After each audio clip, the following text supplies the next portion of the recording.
Hidup dalam Tuhan. Tapi sebelum kita memulai, apa pesan yang akan saudara dengar? Saya mau memberi warning terlebih dahulu. Supaya saudara bisa menyimaknya dengan seksama. Karena ketika saudara beleot sedikit atau lepas sedikit, bisa jadi nanti saudara bisa salah paham.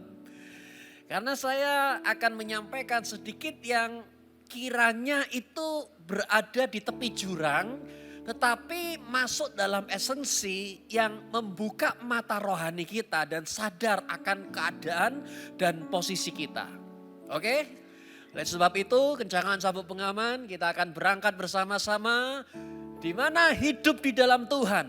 Yang pertama adalah mereka tidak punya masa lalu. Orang yang hidup dalam Tuhan Yesus, mereka tidak pernah memiliki masa lalu. Kita mesti memahami saudara bahwa semua yang telah terjadi di belakang, semua kesalahan, trauma, pengalaman pahit, orang menyakiti kita, itu di masa lalu kan. Tapi begitu saudara di dalam Yesus, hilang. Melalui kayu salib, semua dosa dan kesalahan kita itu diambil oleh Tuhan. Sehingga kita ini adalah ciptaan baru. Sebagaimana dikatakan di dalam 2 Korintus 5 ayat 17. Boleh yuk kita baca bersama-sama dengan suara yang keras. 2, 3 katakan. Jadi siapa yang ada dalam Kristus, ia adalah apa? Ciptaan baru. Yang lama sudah berlalu. Sesungguhnya yang baru sudah datang. Sama-sama katakan, saya ciptaan baru. 2, 3 katakan, saya ciptaan baru. Apakah masih ada orang yang terjebak oleh masa lalu? Orang kalau terjebak oleh masa lalu, dia akan hidup di dalam keadaan yang trauma. Saya nggak berani kalau misal bisnis lagi. Saya nggak berani kalau saya mencoba itu lagi. Terjebak dalam masa lalu, dia akan menjadi minder. Dia akan menjadi malu. Ketemu orang nggak mau saudara. Tapi kabar baiknya adalah saat ini kita yang di dalam Yesus. Saudara lihat, engkau tidak punya masa lalu. Meskipun 1 minggu yang kemarin ada sesuatu terjadi. Atau mungkin sehari kemarin. Kemarin ini baru saja terjadi. Tapi detik ini juga saya berkata, hilang. It is never happen. Tidak pernah terjadi. Kalau Anda tidak punya masa lalu. Berarti di sini tidak ada yang menahan saudara untuk bergerak ke depan. Tidak ada yang megangi saudara untuk maju. Maju saudara, bergerak dengan semangat. Dalam bulan ini berkaryalah dengan maksimal. No limit. Tak terbatas bersama dengan Tuhan Yesus Kristus. Kita mesti sadar juga tidak ada manusia yang tidak pernah berbuat salah. Tidak ada manusia yang sempurna. Setiap manusia pernah mengalami hal-hal yang kiranya konyol, memalukan, gak habis pikir, geleng-geleng kepala. Gimana bisa sampai ada dalam keadaan seperti itu. Tapi itu semua sudah hilang. Push. Tidak pernah terjadi.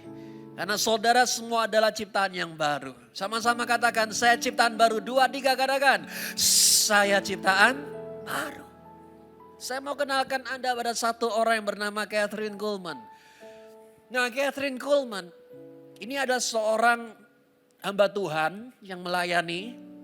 Dan kemudian ketika dia melayani, di tengah pelayanannya ternyata dia berjumpa dengan seorang pria.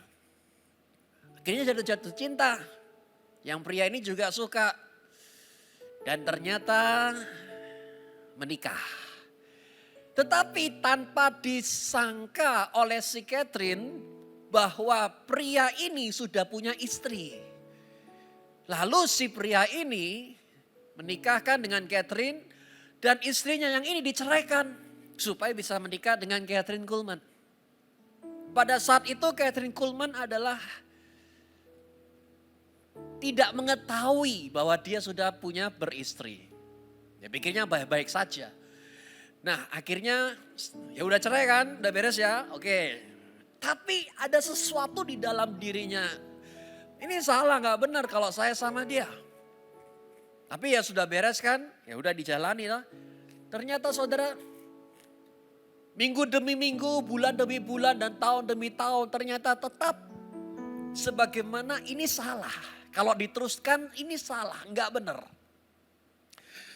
Lalu yang terjadi adalah pria ini atau suaminya mulai mengatur. Udah kamu nggak usah khotbah deh. Kamu nggak usah ini, nggak boleh gitu, nggak boleh ini, nggak boleh itu. Sampai pada akhirnya dia merasa, loh kok gini. Saya pikir dia partner di dalam pelayanan bersama dengan saya. Tetapi saya merasa seakan-akan rancangan Tuhan tidak bisa maksimal dikaryakan. Karena ya dari awal sudah salah. Dan akhirnya dalam keadaan yang seperti itu dia terpuruk, tersungkur di bawah kaki Tuhan. Dan akhirnya dia berada di dalam dead end road, dia berkata. Jalan buntu yang mati. Dan di sana dia bertobat, minta ampun sama Tuhan. Dan keputusan yang berat harus diambil, yaitu dia harus meninggalkan pria ini. Dan setelah dia meninggalkan pria ini, lalu mau kemana? Pulang ke kampung halamannya. Dan memulai dari awal persekutuan doa kecil. Awalnya udah mulai gede, tapi dia memulai dari kecil. Wah berat saudara. Untuk bangkit kembali dari kejatuhan itu kadangkala berat, sulit. Dan kadangkala tidak ada orang yang bisa membantu diri kita selain kita dan Tuhan sendiri. Dan akhirnya Catherine mulai mencoba bangun kembali. Dan ketika dia bangun kembali, ada satu jemaat yang berkata, "Lah ini kan baru cerai. Mana boleh khotbah. Apalagi pada masa itu wanita itu dipandang sebelah mata kalau menyampaikan firman. Gak bisa, tak boleh, ditolak gitu." Dia udah mau manggil-manggil. Tapi tiba-tiba karena dia sudah mengalami perjumpaan dengan Tuhan dan hidupnya dikatakan, kau gak punya masa lalu sudah, hilang masa lalunya. Bertobat kan? Tiba-tiba Roh Kudus itu mendorong dia berkata, honey, dia berkata kepada jemaat itu, Catherine yang itu beda, yang itu sudah mati. Sekarang adalah Catherine yang baru, sebagai ciptaan yang baru. Dan dia lanjutkan pelayanannya. Saudara lihat ya. Sebagaimana dia lanjutkan terus tanpa menghiraukan apa kata orang. Dia ikutin tuntunan Tuhan. Sampai anointing of the Lord, urapan Tuhan memakai dan menjamah Catherine Kuhlman. Sehingga sampai dia mau berangkat ke kota, naik pesawat terbang di airport dia jalan. Begitu besar urapan Tuhan menjamah. Orang yang di airport tuh sampai rebah tumbang saudara. Karena urapan Tuhan tersebut. Dan sekarang Catherine Kuhlman itu adalah salah satu mentornya Pastor Benny Hinn. Jadi seorang Benny Hinn itu bisa jadi seperti itu gara-gara satu orang wanita yang bernama Catherine Kuhlman. Yang dimana dia pernah mengalami masa lalu yang salah nikah, cerai itu, divorce itu. Tapi Tuhan berkata, dalam bukuku aku melihat tidak ada. It is never happen. Karena lihat ya, di dalam Yesus Kristus, saudara tidak punya masa lalu. Yang lama sudah berlalu, yang baru telah datang. Bulan ini berkaryalah dengan maksimal. Bersama dengan Yesus kita terima yang terbaik. Amin. Yang percaya boleh tepuk tangan yang meriah bagi Yesus Tuhan kita. Oke sekarang di dalam Tuhan yang kedua, saudara tidak punya masa kini. Gak ada masa kini dalam Tuhan. Loh kok bisa? Karena masa kini, coba kita open up, kita terbuka deh. Masa ini, saat ini, detik ini, apa yang saudara mau? Saya mau masalah saya selesai Pak. Saya mau kondisi saya baik-baik saja. Anda lihat, Dalam masa ini atau saat ini juga apa yang saudara perlukan? Ya saya butuh apa modal, saya butuh pintu, saya butuh. Saudara lihat sebagaimana di sini kita kiranya menjadikan Tuhan itu adalah jujukan kalau kita sedang membutuhkan sesuatu. Kalau kita lagi perlu sesuatu kita, Tuhan bantu. Ya kan? Tapi satu sisi yang lain ya kita tahu bahwa ini enggak kok Pak. Tapi secara honestly, secara jujur kita datang kepada Tuhan kadang-kala karena tangannya. Yaitu berkatnya. Tapi kalau tangannya tidak terlihat, tangannya terangkat. Apakah kita masih melihat akan pribadinya? Ada satu ayat dikatakan di dalam, mana ini? Roma 13 ayat 14. Kenakan Tuhan Yesus, Inggrisnya lebih bagus. Dikatakan, instead fully immerse yourself. Maksudnya begini, tenggelamkanlah dirimu di dalam Yesus Kristus yang diurapi itu. Jangan habiskan pikiranmu kepada identitas yang mengarah kepada kedagingan. Jadi maksudnya dalam Yesus tidak ada masa kini itu bagaimana? Oke, gini saya jelaskan. Anda tahu justification. Orang yang sudah dihilangkan masa lalunya itu dideklarasikan oleh Tuhan bahwa saudara adalah orang yang sudah dibenarkan. Ya kan? Oleh karena anugerah saudara dideklarasikan ini orang benar. Masa lalunya sudah tidak ada, melalui Yesus Kristus sudah tidak ada lagi namanya hukuman dosa, bebas. Karena sudah ditanggung oleh Yesus. Saya yang disalib, saya yang dihukum, orang ini bebas. Justified, dibebaskan dari hukuman dosa. Oke, sekarang dari situ kita memiliki kehidupan yang baru, ya kan? Bagaimana dengan sanctification? Nah, sanctification ini adalah dikuduskan. Beda total. Kalau yang satu tadi ada dibebaskan dari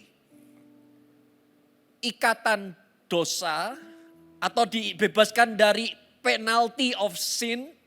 Tapi kalau sanctification Anda dibebaskan dari power of sin, dari kuasa dosa. Ya kan? Yang dimana saudara melihat bahwa tidak ada lagi bisa kembali ke sana. Jadi kalau misal saya bisa jelaskan kepada saudara, di sini dikatakan saudara adalah Tuhan mendeklarasikan saudara sebagai orang benar, amin. Sedangkan sanctification adalah Anda bertumbuh di dalam kebenaran itu. Kita harus bertumbuh di dalam kebenaran yang sudah Tuhan berikan dalam kehidupan kita. Jangan kita cuman satu sisi saja bahwa oke, saya nggak punya masa lalu, selesai. Udah kan, selesai. Tapi nggak ada pertumbuhan terjadi di dalam kebenaran yang sudah Tuhan berikan dalam kehidupan kita. Saya kasih filosofinya begini. Saya deklarasikan ini anak saya. Ini milik saya. Charlotte dan Scarlett. DNA dari saya. Ini punya saya. Nah, kan? Sama seperti Tuhan berkata, saudara punyanya Yesus. Anda orang benar, sudah dibenarkan. Itu identitas saudara. Oke. Nah ketika saya berkata begitu kepada ini anak saya. Dia kan gak tahu saya siapa. Karena masih bayi. Dia harus bertumbuh di dalam saya. Yang dimana dia mulai mengenal suara saya. Dia mulai mengetahui keluarga ini hidupnya seperti apa. Dan kemudian dia bertumbuh kan, semakin dewasa loh. Setelah dia dewasa, dia semakin mengenal saya ini panggil papa. Ya kayak gitu saudara. Dia bertumbuh bersama dengan saya dan kemudian saya mulai arahkan. Kalau misal mungkin ada di sekolah, ada sesuatu, nggak boleh gitu. Kalau salah ya minta sorry. Ya minta sorry, kalau salah ya minta maaf lah. Say please, tolong. Say thank you, nggak boleh. Kalau ada orang ngasih kamu diem saja. Nah ini saya mulai mendidik. Dia bertumbuh dalam keluarga yang sedang saya bangun. Sampai dia menjadi bagian dalam keluarga saya. Kan gitu saudara. Setelah dia semakin besar, saya mau dan rindu dia terlibat di dalam apa yang saya kerjakan. Misal dia ngelihat, "Lepa ini ada kamera, boleh aku pakai, pinjam." Oh ya pakailah, pakai aja. Semua yang aku punya itu punyamu juga, gunakan.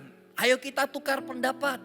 Gimana caranya gini-gini. Anda lihat di sini, dia bertumbuh dengan satu budaya yang saya ciptakan di dalam keluarga saya.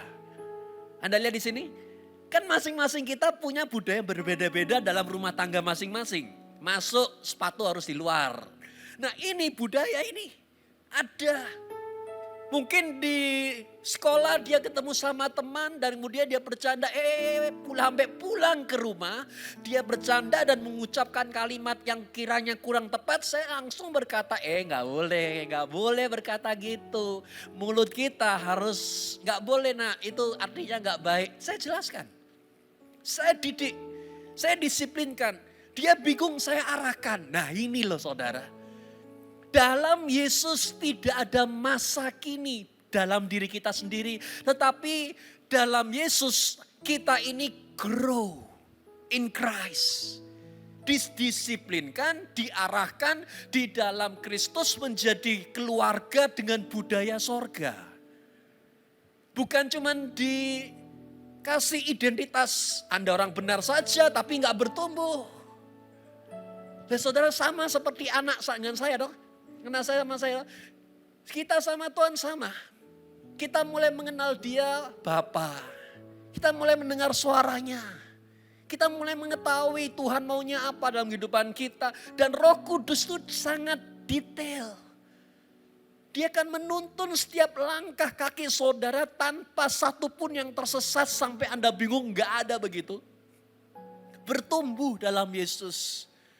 Dan ketika mungkin ada pikiran kita yang melenceng, Roh Kudus langsung berkata, enggak boleh begitu. Enggak boleh punya pikiran kayak gitu, itu enggak boleh. Enggak bener. Tiba-tiba ada kalimat yang kurang pantas keluar, kalimat negatif nih. Gibahin orang. Langsung Roh Kudus itu mengatakan, enggak boleh. Di dalam budaya sorga enggak ada gibah-gibahan. Dalam budaya sorga yang ada adalah ucapan firman, kata-kata yang positif. Nah ini dibentuk saudara, diarahkan.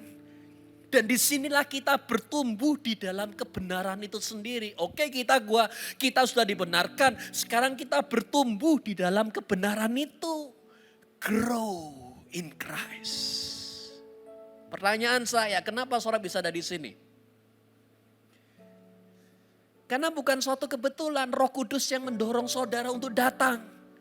Dan bukan suatu kebetulan Anda bisa mendengar firman Tuhan ini di mana Roh Kudus yang menuntun setiap langkah kaki saudara. Sehingga nanti malam mungkin engkau bisa tidur dengan berkata, terima kasih Tuhan, hari ini aku merasakan dan aku siap memasuki bulan ini bersama dengan Tuhan dengan luar biasa.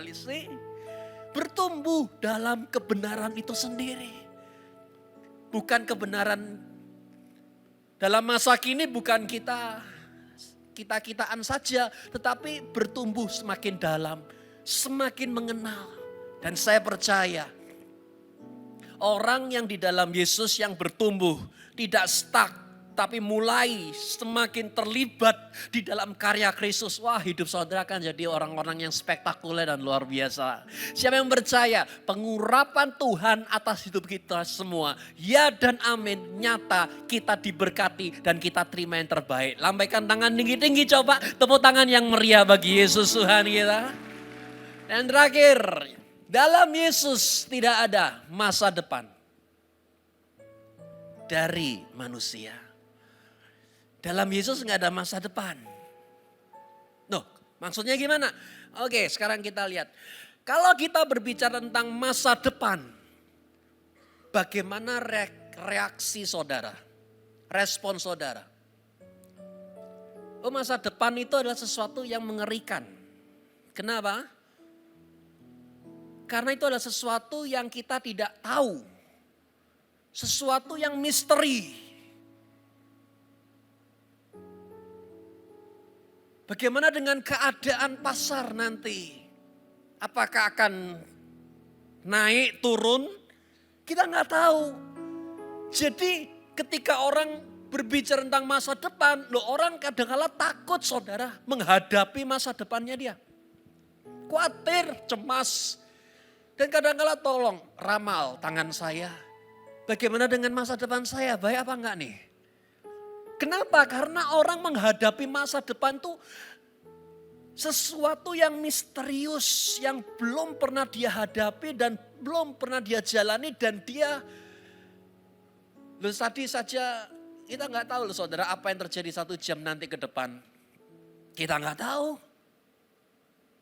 Siang jam 11.45, saya lihat Instagram.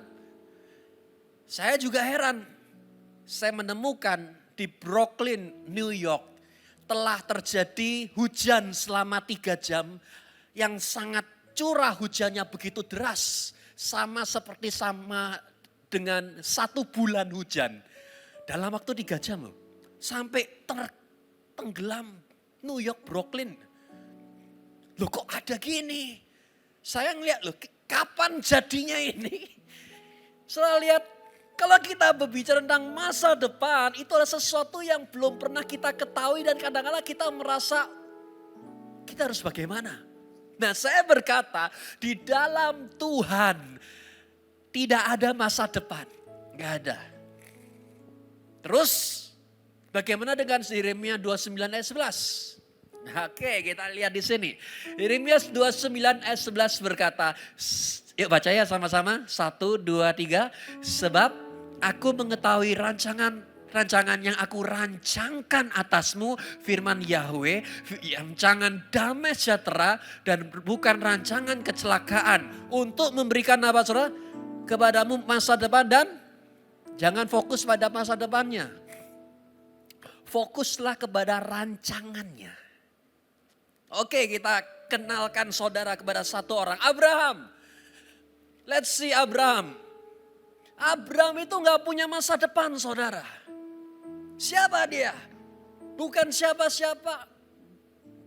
Sampai suatu saat Tuhan datang berbicara. Rancangan Tuhan datang berbicara pada dia dan berkata, kau akan jadi bapaknya bangsa-bangsa. Baru dia jadi sesuatu. From nobody become somebody. Next. Musa siapa? Dia adalah orang yang gak punya masa depan. Dia habis bunuh orang Mesir, kabur. Untung dia punya keluarga kecil. Hidup baik dengan sederhana. Itulah masa depannya dia. Ya kan? Sampai suatu saat Tuhan datang dalam hidupnya. Kau bebasin 3 juta umatku. Next. Daud siapa dia? Dia adalah orang yang anak remaja biasa saudara. Dia gak punya masa depan. Dia gak punya kehidupan apa yang akan perlu dia jalani sampai ada satu orang yang namanya Samuel mengatakan dan mengurapi ini yang jadi raja atas Israel. Anda lihat rancangan Tuhan yang dari atas. Lanjut. Yusuf gak punya masa depan. Sampai dia menerima mimpi dari Tuhan bahwa menjadi orang nomor 2 di Mesir. Lanjut. Saulus. Pembantai orang. Preman. Apa masa depan yang dimiliki oleh dia? Gak ada selain dibenci sama orang. Ya kan? Gak ada, dia gak punya masa depan saudara. Sampai suatu saat Tuhan datang dalam hidupnya seperti cahaya. Begitu terang mengatakan, Paulus berubah kau jadi ya. Paulus sekarang. Akhirnya dia menjadi rasul yang menyampaikan Injil anugerah kepada kita sampai ke diri kita saat ini. Terakhir perempuan, siapa Maria? Maria siapa? Bukan siapa-siapa. anak gadis biasa yang tidak pernah dikenal dan gak ada apa-apanya. Itulah masa depannya dia. Ya kan? Itulah kondisinya. Sampai suatu saat ada Tuhan datang mengirim malaikatnya berkata kepada Maria, "Hei, kau akan melahirkan seorang juru selamat yang bernama Mesias." Anda lihat rancangan Tuhan datang. Dan akhirnya dia berkata, "Jadilah padaku seperti yang kau kehendaki." Anda lihat di sini apa yang saya coba sampaikan? Manusia boleh merencanakan masa depan ini saya akan sekolah sini, saya ini. Tapi selalu lihat itu semua belok kalau dari Tuhan yang kasih. Papi saya contohnya, dia mau jadi dokter saudara. Tapi sering jalannya waktu dia sakit sembuh. Mak berkata, "Ya sudahlah, ada janji sama Tuhan ya." Janji apa? Ya kamu pengen melayani Tuhan sepenuh waktu.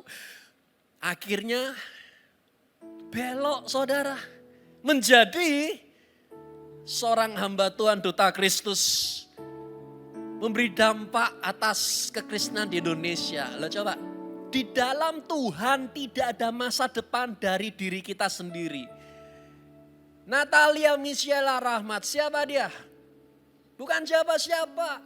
Dia hanyalah seorang ibu rumah tangga yang membesarkan 2 anak gadis, Charlotte dan Scarlett, yang mendampingi suaminya kalau khotbah, duduk di depan, dan kalau selesai khotbah, "Bagus ya, hebat." Itulah masa depannya dia. Namun suatu saat, selama 1 tahun terakhir, tiba-tiba Tuhan datang dalam hidupnya dia, memproses sedemikian rupa saudara. Wah, 1 tahun bagi dia itu adalah proses yang mengubah hidupnya dia. Sehingga sekarang berubah menjadi seorang pastor yang menyampaikan firman. Loh, saya malah tambah senang. Karena dulu dia di belakang saya support, sekarang dia di samping saya support gandengan untuk menggembalakan jemaat. Saya lihat, itu ketika Tuhan datang dalam hidupnya dia, hidupnya from nobody become somebody. Sama dalam kehidupan kita. Kalau kita masuk dalam rancangannya Tuhan, saudara punya masa depan yang spektakuler. Saudara bisa menyadari dan melihat akan hal itu. Jadi kita ini tidak akan punya masa depan kalau kita hidup dari rancangannya kita. Sampai Tuhan datang dan mengubah. Lihat semua yang saya sebutkan. Mereka punya masa depan. Oke, mereka berkarya. Setelah mereka mendapatkan rancangan dari Tuhan Yesus Kristus. Di dalam Tuhan tidak ada masa depan dari diri manusia sendiri. Saudara harus menerima rancangan, hidup dalam rancangan Tuhan. Dan lihatlah kehidupan saudara akan menjadi spektakuler. Meninggalkan jejak-jejak ilahi bagi anak, cucu, dan 7 turunan sekalipun diberkati Tuhan dengan luar biasa. Ayo tepuk tangan yang lebih meriah bagi Tuhan Yesus kita. Jadi apa yang saya coba sampaikan, lihat ya. Conclusionnya, hidup dalam Tuhan. Pertama, kita tidak punya masa lalu. Artinya kita merdeka dari masa lalu kita. Yang kedua, hidup dalam Tuhan.